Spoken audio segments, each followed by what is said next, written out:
Hi hello வணக்கம். எல்லோரும் எப்படி இருக்கீங்க? கோவில் ஸ்டைல் புளியோகரை பார்க்கலாமா? எள்ளு மட்டும் நான் ஸ்கிப் பண்ணியிருக்கேன். தேவையான பொருட்கள்: கடலைப்பருப்பு, உளுத்தம்பருப்பு, பேடகே மெணசின்காய், காஷ்மீரி சில்லி, மிளகு, சீரகம், தனியா, கொஞ்சமாக வெந்தயம், கடுகு எல்லாம் நல்லா வறுத்து எடுத்துக்கலாம்.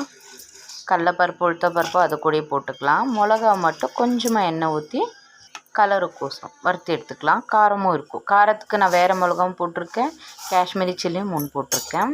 அடுத்தது தாளித்து இதை பருப்பை மட்டும் தனியாக எடுத்து வச்சுக்கணும். ஒரு பேன் வச்சு எண்ணெய் ஊற்றி கடுகு போட்டு கடலைப்பருப்பு, உளுத்தம்பருப்பு, கடலைக்கொட்டை 3த்தையும் போட்டு நல்லா வறுத்து எடுத்து வச்சுக்கலாம்.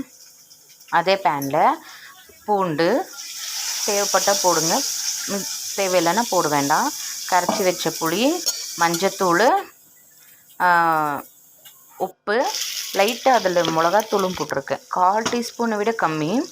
அப்புறமா நல்லா எண்ணெய் பிரிஞ்சு வந்தோடனே அதில் நம்ம வறுத்து வச்ச கடலை பருப்பு அதெல்லாமே போட்டுக்கலாம். அடுத்தது நம்ம அரைச்சி வச்ச பவுடர் அதையும் போட்டுக்கலாம்.